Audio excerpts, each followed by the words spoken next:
It was a breezy afternoon at Andrews Air Force Base, the sun beginning its slow descent, casting the sky in warm hues of orange and pink. Airmen were bustling around preparing for an important event, a promotion ceremony for Captain Amelia Brooks.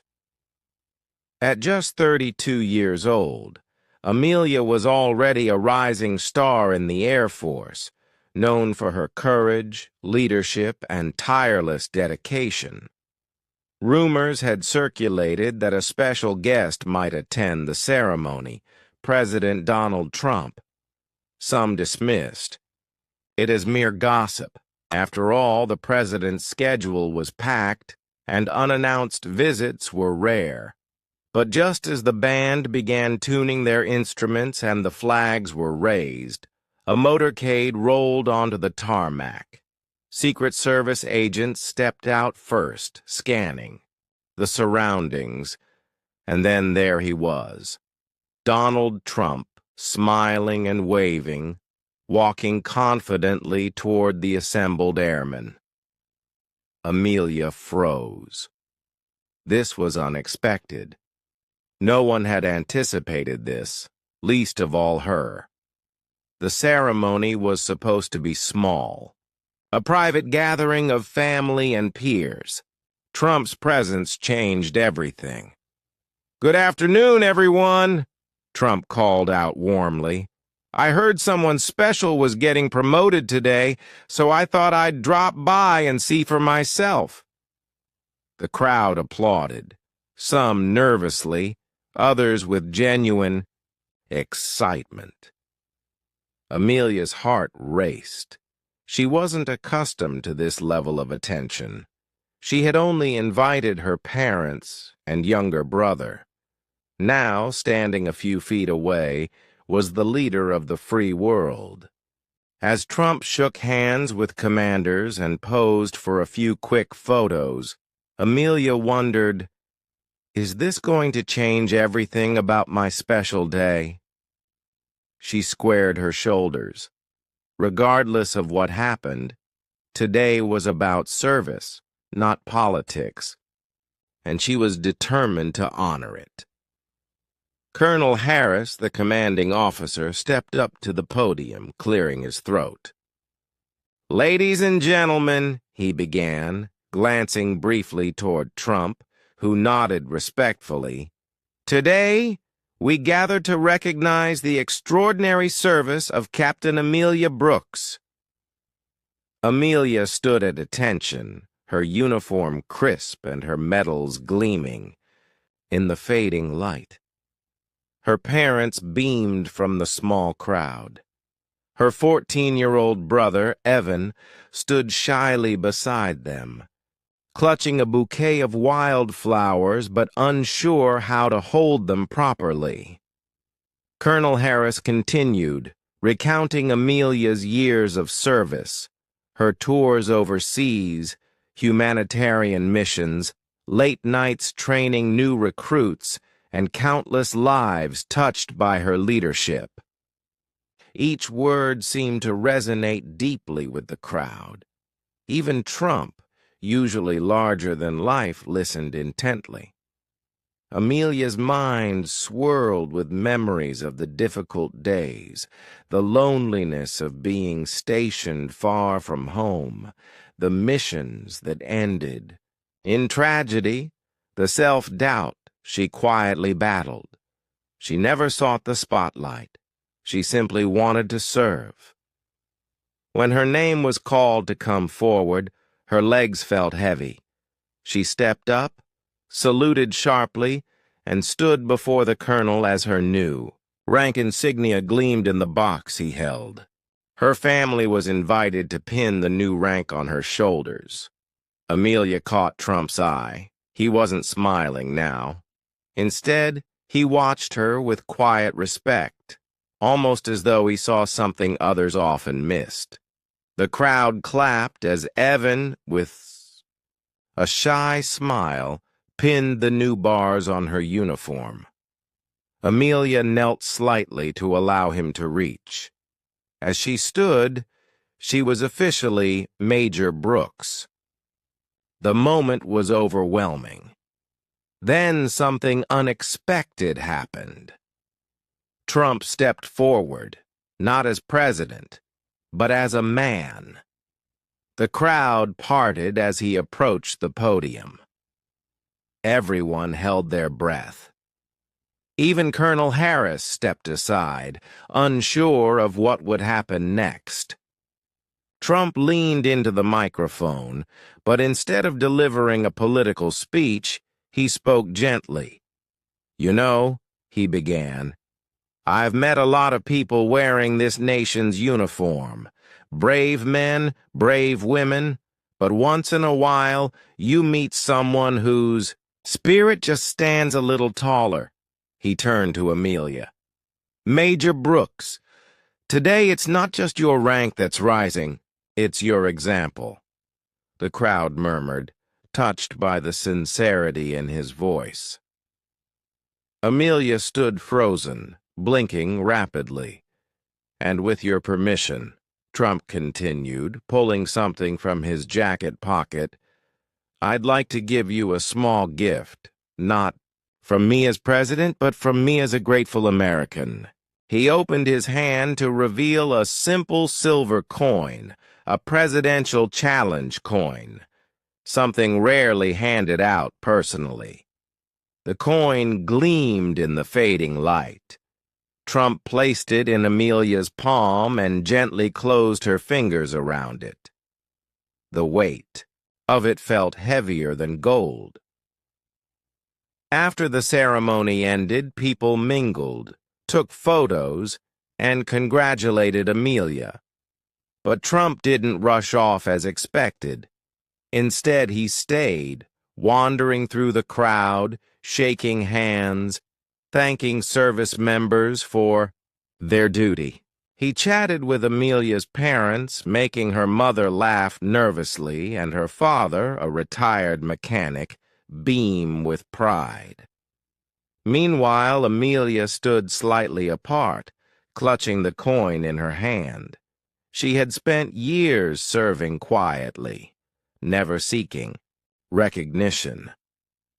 Now, in one afternoon, she had received more than she ever dreamed. Evan, noticing his sister standing alone, tugged at her sleeve. "You were awesome," he whispered. Amelia smiled down at him, ruffling his hair. Then, to everyone's surprise, Trump returned to her side. No cameras, no speeches this time.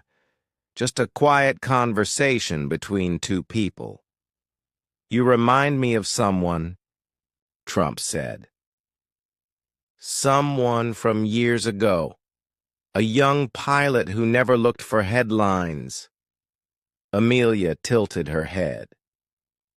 "My Uncle Fred used to tell me stories. Heroes don't always wear capes. Sometimes they wear dusty boots and quiet smiles." His words struck something deep inside her. Before leaving, Trump did one final thing that no one expected. He called over one of his aides and whispered something to him.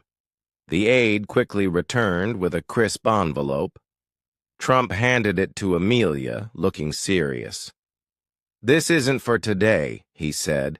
"It's for a day when you doubt yourself, when you wonder if it was all worth it. Promise me you'll open it then." Amelia stared at the envelope.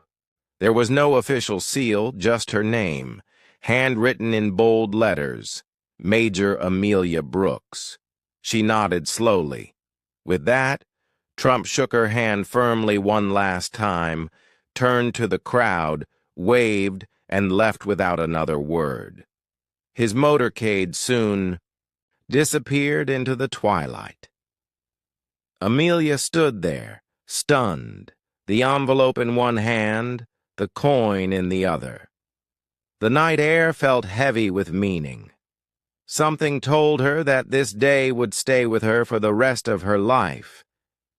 But she had no idea how true that would soon be. Weeks passed. Major Brooks threw herself into her new role, taking on more responsibilities than ever before. But with the new rank came new pressures: paperwork, politics, budget cuts. It all piled up fast. She found herself stuck behind a desk instead of leading in the field, which had always been her passion. Some nights she stared at the blank walls of her tiny office, wondering if this was the future she had worked so hard for. Loneliness crept in. Her once unshakable sense of purpose started to feel brittle, like old glass ready to crack. One particularly tough night, after a grueling meeting that left her questioning everything, she slumped in her chair, exhausted. That's when she remembered the envelope, still unopened, still waiting. Her hands trembled slightly as she pulled it from her drawer. Was this the moment Trump had meant? She turned the envelope over in her hands. There was nothing fancy about it, just simple white paper, no grand seal or presidential letterhead. She hesitated, then slowly broke the seal and pulled out a single sheet of thick, cream-colored paper. The handwriting was unmistakably Trump's, bold, confident. The letter read, "Dear Major Brooks, when the days feel heavy, remember this. True leaders aren't born during easy times. They're forged during the storms. You chose service over self. That is your legacy. That is your power. Never forget, even if no one's watching, even if no one's clapping, what you do matters. You are not invisible. You are the heart of this nation. Stay strong. With deep respect, Donald J. Trump." Amelia sat back, blinking hard. The words hit her like a punch and a hug all at once. She folded the letter carefully and tucked it into her uniform pocket. It felt like a flame had been lit inside her.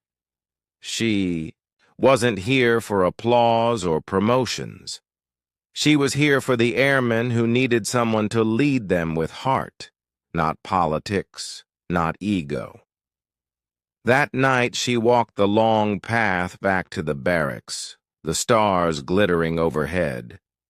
She passed by the training fields where young recruits jogged under the floodlights. She saw herself in them years ago, hopeful, determined, unsure, but willing, and she smiled for the first time in days. Major Brooks was back, and she was just getting started. The next morning, Amelia gathered her squadron. No long speeches, no fanfare. She simply shared a message. Every one of you matters, whether you feel it today or not. Your service, your sacrifice. It's the heartbeat of this nation. She saw a few young faces light up. Others looked surprised, almost suspicious. But the words sank in. Over the following weeks, morale started to shift. Her squadron trained harder, supported each other better. Even the officers above her noticed the change. "Whatever you're doing, Brooks," Colonel Harris remarked one day, "keep doing it." Amelia just smiled. She was only passing forward what had been given to her. A reminder, a light. Word about the letter spread quietly around the base. No headlines, no viral videos, just whispered conversations. "Did you hear what Trump wrote to Major Brooks? Can you believe he took the time? Maybe leaders at the top do care after all." Even young recruits who had been cynical started to feel differently. It wasn't about politics anymore. It was about connection. The idea that someone powerful, had seen one person's quiet sacrifice and said, "You matter." The change in atmosphere was unmistakable. And Amelia knew it wasn't just her who had been lifted. It was everyone. 3 months later, Amelia received a strange phone call. "Major Brooks, the president would like to invite you to a private ceremony honoring unsung heroes of the military." Amelia was stunned. She wasn't used to fancy events. She preferred muddy boots to marble floors. But something inside her whispered, "Go." So, a few weeks later, in her best uniform, Amelia walked into the East Room of the White House, her heart pounding. She wasn't there for awards or applause. She was there because sometimes just showing up was an act of courage. And that's exactly what she planned to do. The East Room was filled with service members, soldiers, sailors, Marines, airmen, each with their own quiet story of sacrifice. Trump entered the room, his presence filling the space without words. He didn't give a political speech. Instead, he told stories. Stories of small acts of heroism, the medic who saved a village child, the pilot who diverted disaster, the cook who boosted a platoon's morale with simple kindness. And in between the stories, he looked at each person individually, truly seeing them. When it came to Amelia's turn, he simply said, "Major Brooks reminded me that the strongest leaders are often the quietest." Amelia felt tears prick her eyes, because he understood. After the ceremony, Trump motioned for Amelia to stay behind. When the room emptied, he approached her with a small, simple box. Inside was a second coin, but this one was different. It bore the words, "For those who lead when no one watches." Trump handed it to her without ceremony.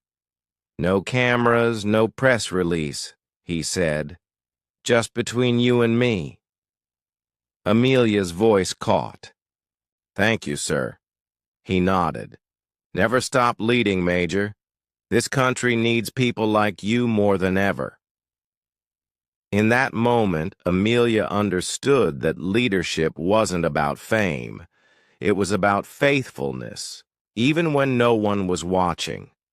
That night, Amelia wrote a letter to Evan. She told him about the ceremony, the second coin, and what it meant to lead quietly. "You don't have to be loud to change the world," she wrote. "You just have to care enough to keep going." Evan would be starting high school soon, and Amelia wanted him to remember that life wasn't about chasing approval. It was about chasing purpose. She hoped he would carry that lesson long after she was gone. Time didn't slow down after that. In fact, Amelia's responsibilities only grew. Deployments, new recruits, unexpected emergencies. Each day brought fresh challenges. Some exhilarating, others exhausting. But now, whenever doubt crept in, Amelia would reach into her pocket, feel the edges of the coin or the folds of the letter, and remember, she wasn't alone. She was part of something bigger, something worth fighting for, something worth believing in. One evening, after an especially tough deployment overseas, Amelia sat down and wrote a letter. This time, it was to Trump. "Dear Mr. President, you probably won't remember me. Major Amelia Brooks. You gave me a letter on the hardest day of my career. You told me I wasn't invisible. You were right.